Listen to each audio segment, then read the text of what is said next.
बिस्मिल्लाहिर्रहमानिर्रहीम। शुरू अल्लाह पाक की बरकत नाम से दोनों के खूब जमता है। Welcome to trade drive section है।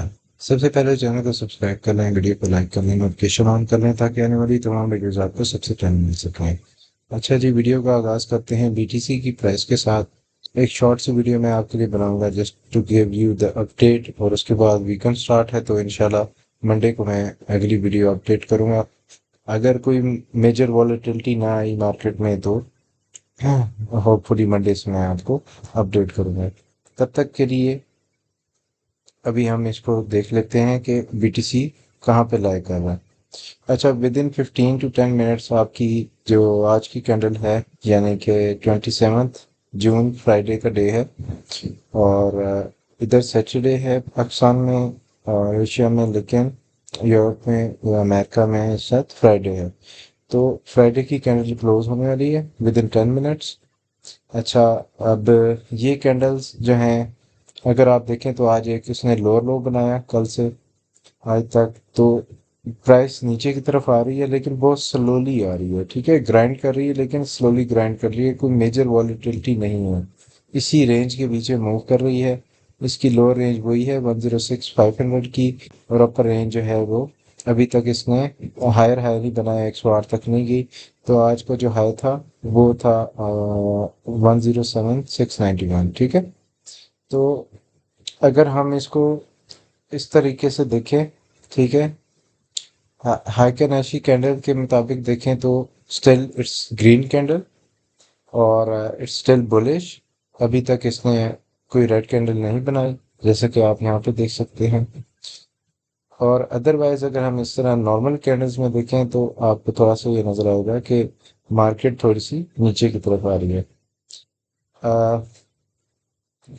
जहाँ तक इन्फ्लोज की बात है तो कल के डे पे भी अच्छे इन्फ्लोज आए। अभी भी थोड़े से पॉजिटिव इन्फ्लोज नजर आ रहे हैं। इथीरियम थोड़ा सा नेगेटिव इन्फ्लोज में था।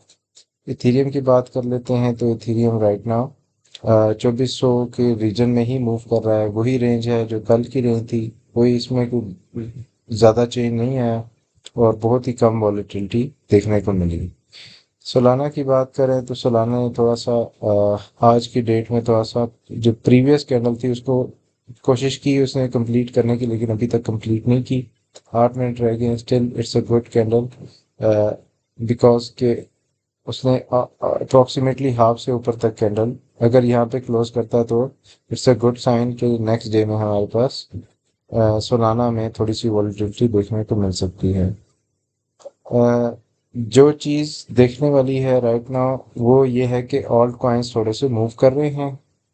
एक्सआरपी को आप देख लें वो मूव कर रहा है, सोलाना को देख लें मूव कर रहा है। सुई की बात करें तो सुई में आज 5 से 6% का पंप देखने को मिला।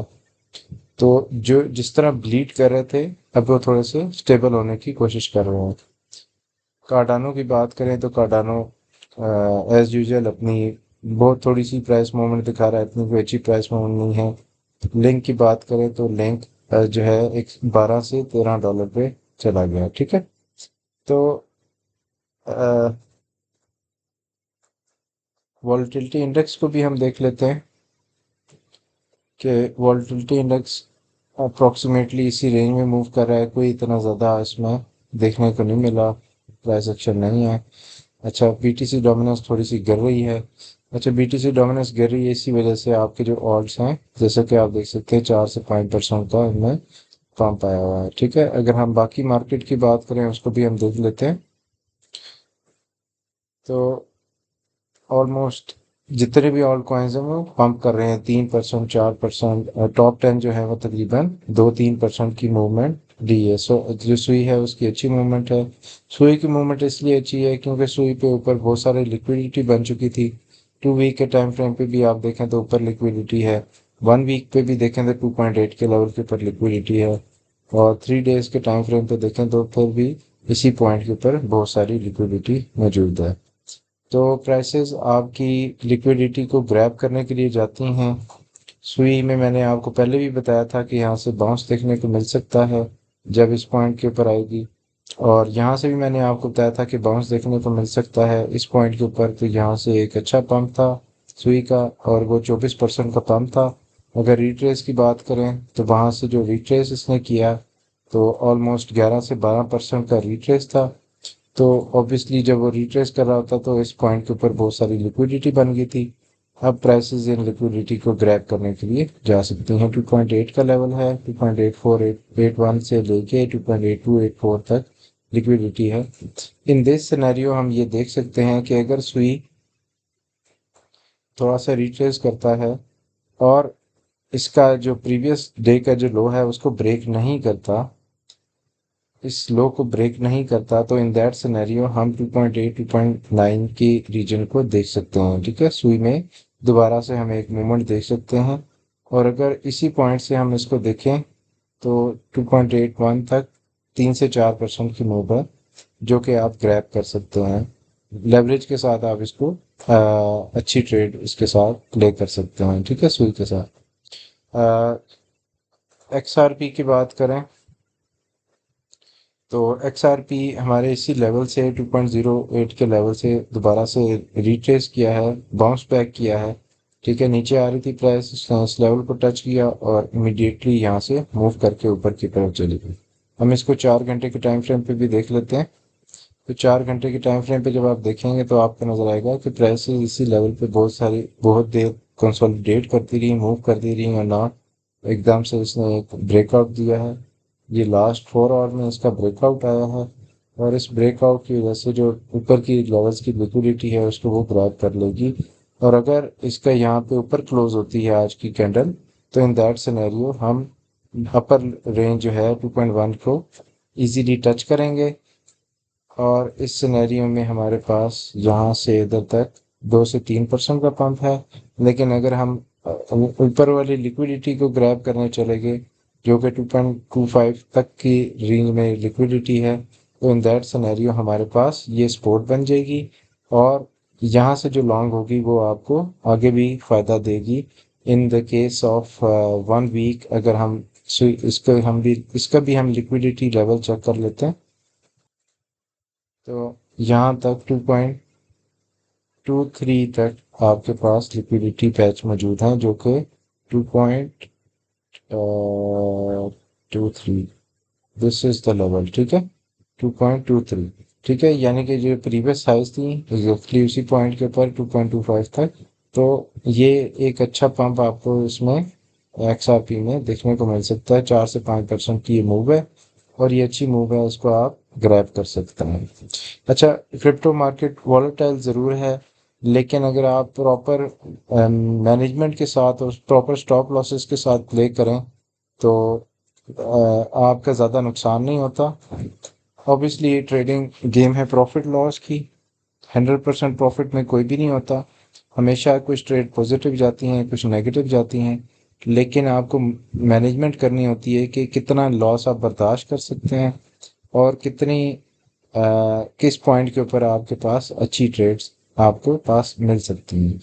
तो अब जैसा कि मार्केट में थोड़ी सी एक चीज़ है जिसको ग्रैब करने की ज़रूरत है, वो ये है कि राइट नाउ BTC जो है अपने ऑल टाइम हाइस के ऊपर मौजूद है, लेकिन इसकी भी लिक्विडिटी बहुत ऊपर के लेवल्स पे बन रही है। ठीक है, तो इन दैट सिनेरियो अगर हम 1 डे के टाइम फ्रेम पे BTC को देखें और हम बाकी सारी चीज़ों को क्लोज कर देते हैं ताकि आपको चार्ट क्लियर नज़र आए। ठीक है, तो आप देख सकते हैं कि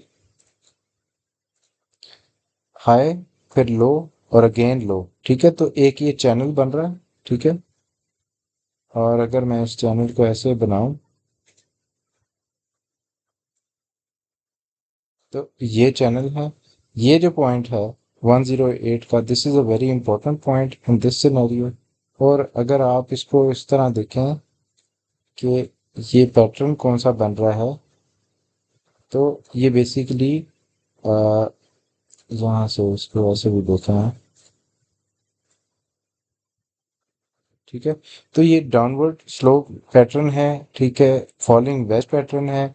तो जब फॉलिंग वेज पैटर्न होता है अगर वो ब्रेकआउट होता है तो मोस्ट ऑफ द टाइम वो ऊपर के लेवल पे ब्रेकआउट होता है। ठीक है, तो अगर हम यहाँ से एक दोबारा से नीचे की रेंज में अगर हम आते हैं तो दोबारा से आप यहाँ पे आपके पास अपॉर्चुनिटी आ सकती है बाय की। और ये बाय की अपॉर्चुनिटी क्यों आ सकती है, क्योंकि आप 1 वीक के टाइम फ्रेम पे जब आप इस चीज़ को एनालाइज करेंगे, बीटीसी को एनालाइज करेंगे या बाकी क्रिप्टो एसेट्स को भी एनालाइज करेंगे, तो आपको नज़र आएगा कि सारी की सारी लिक्विडिटी जो 1,20,000, 1,09,000, 1,10,000 के लेवल के ऊपर बन रही है। तो ये जो majority of the liquidity patches हैं, इनको ग्रैब करने जब मार्केट जाएगी, अगर प्राइसेस नीचे आती हैं तो आपके पास एक अच्छी अपॉर्चुनिटी होगी इन दैट सिनेरियो। अगर इधर भी प्राइस आती है या इस पॉइंट पे भी आती है, तो आपके पास this will be the reason जो कि आपके पास 1,08,9 की रेंज में 7 से 8% का बेहतरीन प्रॉफिट आप ग्रैब कर सकते हैं। ठीक है, तो 102 का एक इम्पॉर्टेंट लेवल है, 104 का भी एक इम्पॉर्टेंट लेवल है। ये प्राइस एक्शन अगर हम प्रीवियसली जाके देखें, तो जब प्राइसेस हमारी इस रेंज में थी, इस रेंज के अंदर, तो हम इसी तरह का प्राइस एक्शन देख रहे थे और इसी तरह के प्राइस एक्शन में आपके पास ब्रेकआउट भी आया था, जो कि ये ब्रेकआउट था। ठीक है, तो अगर हम इस चीज़ को देखें तो this could be the breakout opportunity. और इस सिनेरियो में अगर ब्रेकआउट आता है, तो हम जो टारगेट देख रहे हैं, एक 115 से लेकर 120 तक का जो टारगेट है, वो अचीव हो सकता है। तो this could be a breakout opportunity as well. और अगर आप नीचे के लेवल्स पे बाय कर लेंगे, तो इन दैट सिनेरियो आपके पास अच्छा चांस होगा कि आप इस जगह के ऊपर 104 के ऊपर आप अपने स्टॉप लॉसेस को मैनेज कर सकते हैं। और टेक प्रॉफिट आप जो है वो ऑब्वियसली ऑल टाइम हाइज के ऊपर रखेंगे। TP1 आपका यहाँ पे होगा 109 के ऊपर। आफ्टरवर्ड्स आपका TP2 जो होगा ऑल टाइम हाइज के ऊपर का, रिट्रेस पे आप वेट करेंगे। यहाँ पे आप अपना take profit sorry stop loss को मैनेज करेंगे। और अगर ये ब्रेकआउट मज़ीद अगर ऑल टाइम हाई बनाता है और ब्रेकआउट कर जाता है, तो इन दैट सिनेरियो आप ऊपर के टारगेट्स को अचीव करेंगे। और अगर तो मंथली या नेक्स्ट मंथ, क्योंकि अभी कंप्लीट होने वाला है ये मंथ और नेक्स्ट मंथ स्टार्ट होने वाला है, तो इन दैट सिनेरियो आपके पास एक वॉलेटाइल मूव आ सकती है। एंड ऑफ द मंथ और स्टार्ट ऑफ द मंथ में आपके पास एक वॉलेटाइल मूवमेंट्स ज़रूर देखने को मिलते हैं क्रिप्टो में और बाकी एसेट्स में। अच्छा, क्योंकि ये ऑल टाइम हाई इसलिए भी मैं बात कर रहा हूँ कि नैस्डैक भी अपना ऑल टाइम हाई बना रहा है, SP 500 भी अपना ऑल टाइम हाई बना चुका है, और DXY को अगर आप देखें तो वो ऑल टाइम लोज के ऊपर है। तो ये सारी इंडिकेशंस आपको यही बताती हैं कि क्रिप्टो मार्केट जो है वो फट सकती है, ऊपर के लेवल्स पे जा सकती है और अपना न्यू ऑल टाइम हाई बना सकती है। और अगर BTC ने ऑल टाइम हाई बनाया, तो ऑब्वियसली ऑल्ट्स जो हैं वो इसको फॉलो करेंगे। और बाकी जितने भी एसेट्स हैं, कॉइन्स हैं, वो जो है वो एकदम से जंप करेंगे। और ऑल्ट्स में आपको वैसे भी पता है कि अगर BTC 5% मूव करता है, तो ऑल्ट कॉइन 15 से 20% मूव कर जाते हैं, 10% मूव कर जाते हैं। इसकी एक सिंपल मिसाल आपके सामने यूनी की है, सुई की है। अगर आप यूनी को भी देखें, थोड़ा सा चार्ट मैसी है, लेकिन मैं आपको यहाँ से दिखाना चाहता हूँ कि अगर आप यूनी की मूव को देखें, तो यहाँ से जब मार्केट अभी थोड़ी सी गिरी थी, तो इन इस लेवल पे आया था यूनी, लेकिन जब पंप आया तो वो 22% का पंप था विदाउट एनी लेवरेज। तो इस तरह की कंडीशंस में अगर आप 4x लेवरेज पे भी रखते हैं, तो आप अपना 100% ऑफ द अमाउंट कैपिटल आप डबल कर लेते हैं। ठीक है, तो हमेशा आपको अपॉर्चुनिटीज़ को अवेल करना चाहिए और डर के ट्रेडिंग नहीं करनी चाहिए। और कोशिश करनी चाहिए कि आप मार्केट में इन रहें और किसी न किसी तरह मार्केट को अवेल करते रहें। Thank you for watching. This is all for today.